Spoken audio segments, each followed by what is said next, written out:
so what we were talking about? Biology, zoology, physiology, astrology. If you talk about all those logy words, okay, they're similar to what we have as psychology. Okay, biology, study of life. Zoology, study of animals, right? Physiology, study of your physique, right? So here we have a study of psyche. So study of what? Psyche means what? Psyche in English it means soul. In Urdu we have studied रूह और English में हम इसे क्या कहते हैं? Soul. Urdu में हमने ये लफ्ज़ पढ़ा नफ्सियात.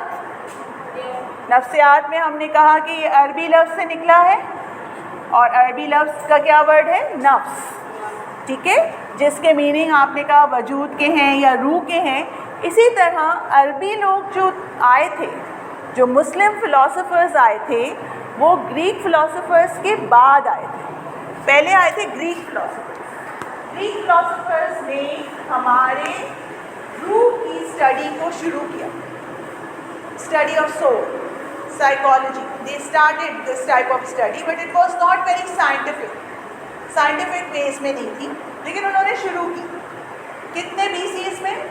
700 BC, 800 BC. ठीक है, वहाँ पर बात करें 7th. सही है. अब यहाँ पर हम बात कर रहे हैं 7 BC या 8 BC की बात नहीं कर रहे. हम यहाँ बात कर रहे हैं जब मुस्लिम फ़िलासफ़र्स बहुत उरूज पे थे. That was their golden era. It was which time? कौन सा टाइम था जब मुस्लिम फ़िलासफ़र्स बहुत पीक पे थे? कौन सी सदी थी? जब सारे मुस्लिम फ़िलासफ़र्स, आपने मैथ्स में पढ़ा है, फिज़िक्स में, केमिस्ट्री में, सारे मुस्लिम फ़िलासफ़र्स का पढ़ा. अल-ख़वारिज़मी, इब्न सीना. It was in 11th century, 10th century, 7th century onwards. आप देखें जब हुज़ूर सल्लल्लाहु अलैहि वसल्लम की डेथ के बाद खुलफ़ाए राशिदीन ने बहुत सारी जंगें करना और इस्लाम को फैलाना शुरू किया, तो क्या हुआ कि बहुत सारे कंट्रीज़ में मुसलमान फैले और उन्होंने देखा कि सबसे ज़्यादा चीज़ इम्पॉर्टेंट क्या है? एजुकेशन, तालीम हासिल करना. इसलिए उन्होंने क्या कहा कि हम जो है वो यूनानियों के पास जो इल्म था वो कहाँ पर आया था? ब्रिटेन में आया था. चाइनीज़ की सिविलाइजेशन बहुत पुरानी थी, तो वो डिफरेंट सिविलाइजेशंस के लोगों के पास जाके इल्म हासिल करते थे. उससे उन्होंने शुरू किया कि जो बुक्स ग्रीक फ़िलासफ़र्स ने लिखी थी उनको अरबी में ट्रांसलेट करना शुरू. जब उन्होंने उसको अरबी में ट्रांसलेट करना शुरू किया, मैं बात कर रही हूँ 10th century AD या 11th century AD की. जब उन्होंने अरबी में ट्रांसलेट करना शुरू किया तो उन्होंने कहा अच्छा नफ्सियात का वर्ड बेटर है. अरबी में हम अगर साइकोलॉजी के बजाय कोई वर्ड लिखना चाह रहे हैं तो इसको अरबी में कैसे लिखेंगे? नफ्सियात. अब आपको ये सारी इंफॉर्मेशन इस बुक में नहीं मिलेगी. और एक कॉन्सेप्ट ही समझ आ रहा है. ये पहले ये शुरू हुआ था ग्रीक फ़िलासफ़र्स से, ठीक है, और फिर जब उनकी बुक ट्रांसलेट की गई किस सेंचुरी में? 7th century में ग्रीक फ़िलासफ़र्स से. सही है, 7 BC. BC मतलब before Christ. Okay, before Jesus Christ और बिफोर क्राइस्ट. सो अब यहाँ से हमारी टाइमलाइन शुरू हुई और हमने देखा बहुत सारे वक्त आए और फिर 10th या 11th सेंचुरी में जो है वो मुस्लिम फ़िलासफ़र्स ने इनकी जो बुक थी ये AD है, anno domini, after the birth of Jesus Christ. So that means 1000 years this way and 700 years, 1700 years के बाद वो बुक्स जब ट्रांसलेट की गई तो उन्होंने वर्ड यूज़ किया नफ्सियात. तो दोनों वर्ड्स आपको अच्छी तरह समझने. जब आप इसकी डेफिनेशन को डिफ़ाइन करेंगे तो आप क्या कहेंगे? अरबी लफ्ज़ नफ्सियात, अरबी ये वर्ड जो नफ्सियात है ये अरबी ज़बान के लफ्ज़ नफ्स से लिया गया है जिसका मतलब है रूह। और इसमें रूह की स्टडी को क्या बोलेंगे हम उर्दू में? रूह की जांच पड़ताल, रूह के बारे में जानते हैं, ठीक है। और अगर हम इंग्लिश में देखें तो psychology has been derived from the two Greek words psyche and logos. Psyche means soul and logos means study. So it started with the study of the soul. But what we started with? Can we see our soul? हमें अपनी रूह नज़र आ रही है? नहीं नज़र आ रही। तो हम इसको स्टडी कैसे करेंगे? लोगों ने इन पर जो एतराज़ शुरू किया वो ये एतराज़ था कि आप रूह को कैसे स्टडी करेंगे जब आपको रूह नज़र नहीं आ रही। मैं इस बुक को स्टडी कर सकती हूँ, मुझे नज़र आ रही है, मैं इसे पढ़ सकती हूँ, मैं इसके पेजेस गिन सकती हूँ, मैं इस पर लिख सकती हूँ, लेकिन जो चीज़ मुझे नज़र ही नहीं आ रही मैं उसको कैसे स्टडी करूँगी? तो फिर इस एतराज़ के बाद साइकोलॉजी की डेफिनेशन बदल के it change from study of soul to the study of mind. जैसे आपने कहा था कि दिमाग का कुछ है, स्टडी ऑफ माइंड। इन्होंने कहा कि soul it's not feasible, it's not practical, so we should go for the study of mind. Okay, that was William James. William James ने कहा कि हमें इसमें माइंड को स्टडी करना चाहिए, ठीक है, और फंक्शंस ऑफ माइंड्स की बात करनी चाहिए। तो फंक्शनलिज्म उसने अपना एक थियोरी दी और फंक्शनलिज्म में उसने कहा कि okay let's study mind, but what they found कि they couldn't locate mind. Where is your mind? You tell me, where is your mind?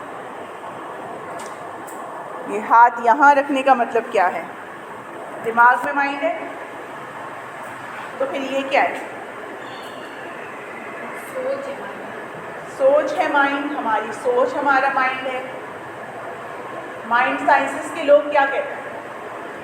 वो ये नहीं कहते कि माइंड सिर्फ यहाँ है। माइंड साइंसेस पे जो काम करते हैं, जो कहते हैं कि हम आपके माइंड के ज़रिए आपको कंट्रोल करना सिखाएंगे। आपने फिल्म देखी है वो 3 इडियट्स, सही है?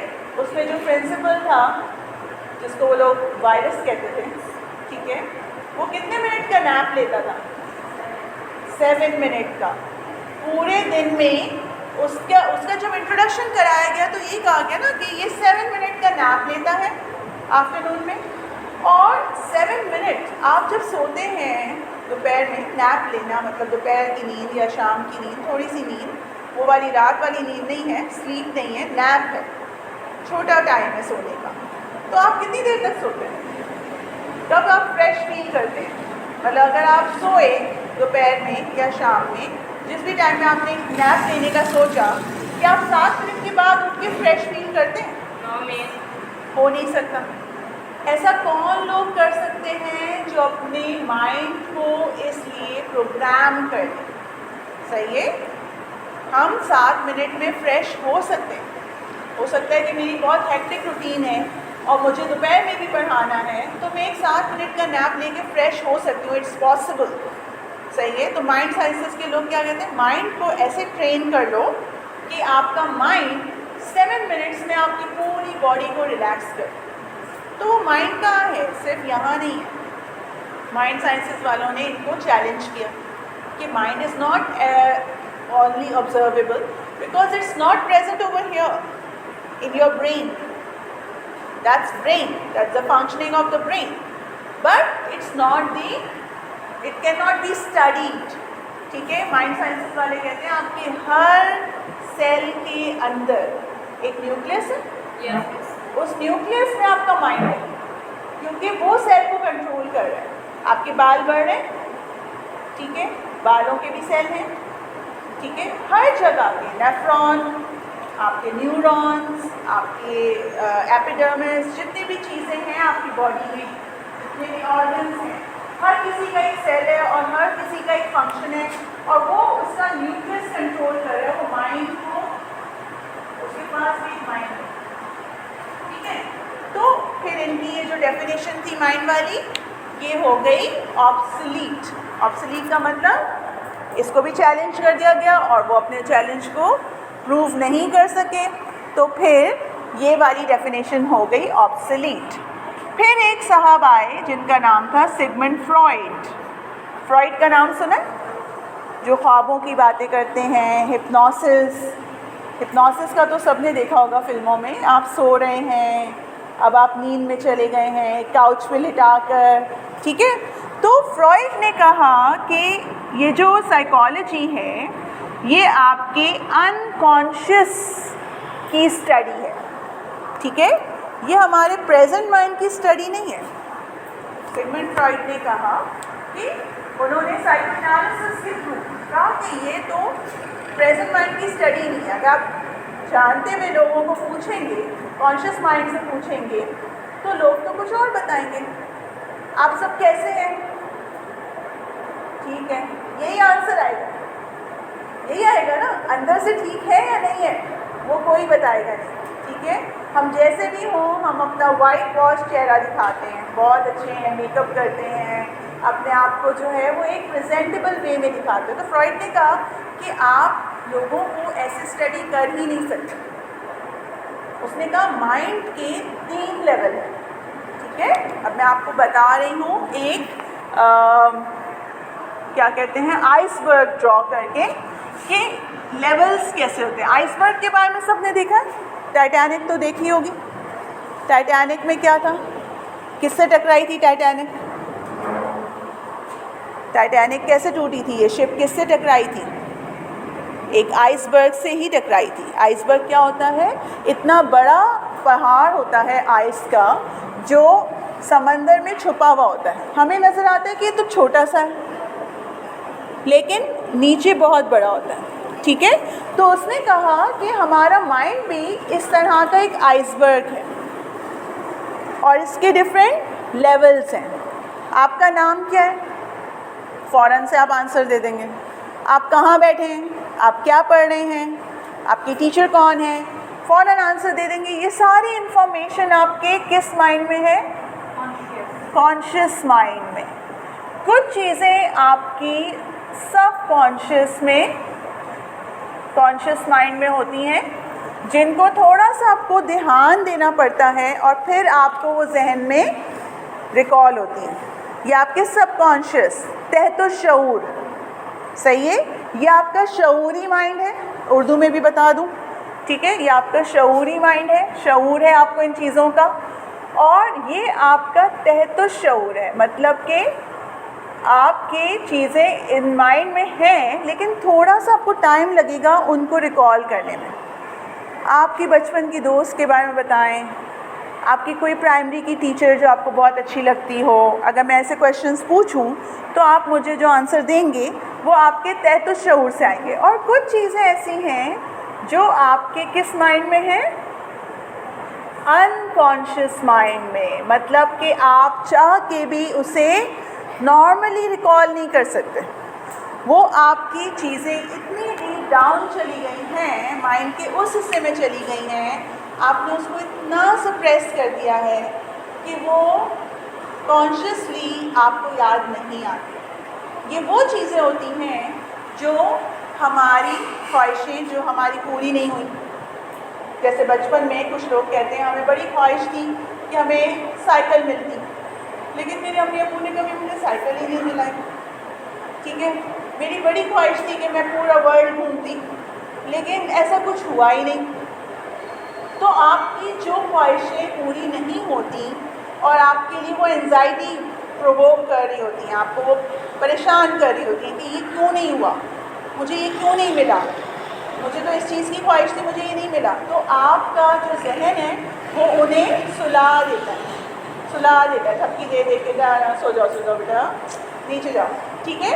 अनकॉन्शियस माइंड में भेज देता है और आप वो कॉन्शियसली याद नहीं रखते। इसके अलावा ऐसी चीज़ें जो आपको बहुत तंग करती हैं, स्ट्रेस दिलाती हैं, सही है, आपके अंदर जो है वो परेशानी प्रोड्यूस करती है। सपोज़ किसी के साथ कोई चीज़ बहुत बुरी हुई है और बार बार वो जब उसे याद आती है तो डिस्टर्ब हो जाता है और उसकी परफॉर्मेंस ख़राब हो जाती है। अगर वो पढ़ रहा है तो वो पढ़ नहीं पाता, अगर वो कोई जॉब कर रहा है तो वो जॉब नहीं कर पाता। तो इन चीज़ों में फिर क्या होता है कि वो चीज़ें भी सप्रेस होके अनकॉन्शियस माइंड में चली जाएंगी। कल हम इसको फिर कंटिन्यू करेंगे, ओके। और हम देखेंगे कि साइकोलॉजी की क्या यही डेफिनेशन है या इसके आगे भी कुछ हुआ।